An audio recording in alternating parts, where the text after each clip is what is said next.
ವಿಷಯವಾಗಿ ಆತನು ವಿಧೇಯನಾಗಿ ಆತನು ತನ್ನ ಪ್ರಾಣವನ್ನೇ ಕೊಟ್ಟು ಈ ಲೋಕಕ್ಕೆ ಬಂದು ಆತನು ಏನ್ ಮಾಡ್ತಾ ಇದ್ದಾನೆ ಗೊತ್ತಾ? ನಮಗೋಸ್ಕರವಾಗಿ ಇಲ್ಲಿ ಆತನು ಧರೆಗಳದು ಬಂದು ಇಲ್ಲಿ ಜಕ್ಕಾಯನಿಗೆ ಹೇಳ್ತಾ ಇದ್ದಾನೆ. ಜಕ್ಕಾಯನು ಅಲ್ಲಿ ಹೋಗ್ತಾ ಇದ್ದಾನೆ. ಯೇಸು ಸ್ವಾಮಿ ಹೋಗ್ತಾ ಇರುವಂತ ಸಮಯದಲ್ಲಿ ಜಕ್ಕಾಯನನ್ನು ಮಾಡ್ತಾ ಇದ್ದು ಗೊತ್ತಾ? ಸ್ವಾಮಿ ಎಂಬುದಾಗಿ ನಾನು ನೋಡ್ಬೇಕೆಂಬುದಾಗಿ. ಹಲ್ಲೆಲೂಯಾ. ಇವತ್ತು ನಾವು ನೀವು ಕೂಡ ಸ್ವಾಮಿ ಎಂಬುದಾಗಿ ನಾವು ನೋಡ್ಬೇಕಂದ್ರೆ ಏನ್ ಮಾಡ್ಬೇಕು? ನಾವು ಆಲಯಕ್ಕೆ ಬರ್ಬೇಕು. ಹಲ್ಲೆಲೂಯಾ. ನಾವು ಪ್ರಾರ್ಥನೆಯನ್ನು ಮಾಡಬೇಕು. ನಾವು ಆತನ ವಾಕ್ಯವನ್ನು ಕೇಳಬೇಕು. ಆತನ ಸತ್ಯತೆಗಳನ್ನು ನಾವು ತಿಳ್ಕೊಳ್ಬೇಕು.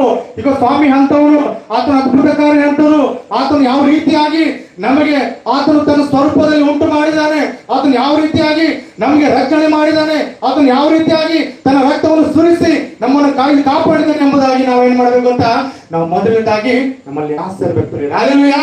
ಅಲ್ಲಿ ಯೇಸು ಸ್ವಾಮಿ ಅಲ್ಲಿ ಜಕ್ಕಾಯನು ಅಲ್ಲಿ ಆತನು ಅನೇಕ ಮೋಸಗಾರನಾಗಿದ್ದನು, ಅನೇಕ ಸುಂಕದ ವಸೂಲಿ ಮಾಡುವವನಾಗಿದ್ದನು.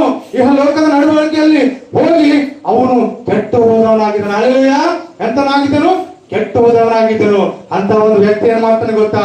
ಯೇಸು ಸ್ವಾಮಿ ಬರುವಂತ ಸಮಯದಲ್ಲಿ ಆತನು ಓಡಿ ಓಡಿ ಹೋಗ್ತಾನೆ. ಹಲ್ಲೆಲೂಯಾ.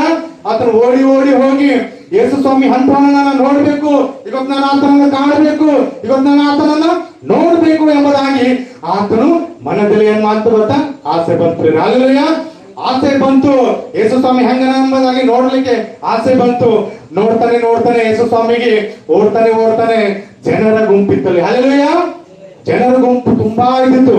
ಅವನ್ ಹೆಂಗಿದ್ದನು ಗೊತ್ತಾ? ತುಂಬಾ ಗಿಡ್ಡನಾಗಿದ್ದನು. ಪ್ರೇರೆ ತುಂಬಾ ಗಿಡ್ಡನಾಗಿದ್ದನು. ಯೇಸು ಸ್ವಾಮಿಗೆ ನೋಡ್ಲಿಕ್ಕೆ ಅವನಿಗೆ ಆಗ್ಲಿಲ್ಲ. ಆತನ ಹೆಂಗನ ಅಂತ ಹೇಳಿ ನೋಡ್ಲಿಕ್ಕೆ ಆತನಿಗೆ ಆಗ್ಲಿಲ್ಲ. ಯಾಕಂತಂದ್ರೆ ಆತನು ಗಿಡ್ಡನಾಗಿದ್ದನು. ಪ್ರೇರೆ ಹಲ್ಲೆಲೂಯಾ. ಇಲ್ಲಿ ನಾವು ವಾಕ್ಯದಲ್ಲಿ ನೋಡ್ತೇವೆ. ಆದ ಕಾರಣ ಆತನು ನೋಡೋದಕ್ಕಾಗಿ ಮುಂದೆ ಓಡಿ ಹೋಗಿ ಆತನು ಬರುವ ಮಾರ್ಗದಲ್ಲಿ ಆಲದ ಮರವನ್ನು ಹತ್ತಿರ. ಹಲ್ಲೆಲೂಯಾ. ಯೇಸು ಸ್ವಾಮಿ ಅಲ್ಲಿ ಬರ್ತಾ ಇದ್ದಾನೆ. ಅಲ್ಲಿ ಏರಿಕೋ ಪಟ್ಟಣಕ್ಕೆ ಯೇಸು ಸ್ವಾಮಿ ಬರ್ತಾ ಇದ್ದಾನೆ.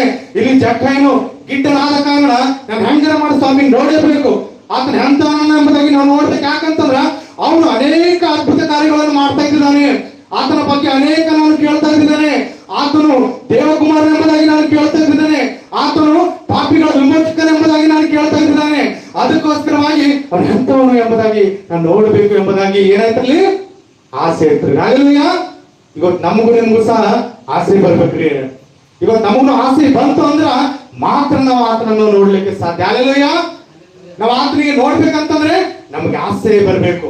ನಾವು ಆತನಲ್ಲಿ ಸೇರ್ಬೇಕಂತಂದ್ರೆ ನಮ್ಮ ಬಳಿ ಮೊದಲನೇದಾಗಿ ಆಸೆ ಬರ್ಬೇಕಾದ್ರೆ ಪ್ರೇರೆ. ಅದಕ್ಕೋಸ್ಕರ ಅಲ್ಲಿ ಆಗದ ಒಂದು ಮರಕ್ಕೆ ಅವನು ಜಕ್ಕಾಯನು ಗಿಡ್ಡನಾದ ಕಾರಣ ಸ್ವಾಮಿ ನಾನು ಹೆಂಗಾರ ಮಾಡಿ ನೋಡ್ಬೇಕು ಅಂತ ಹೇಳಿ ಆತನ ಎಷ್ಟೇ ಒಂದು ಮೇಲೆ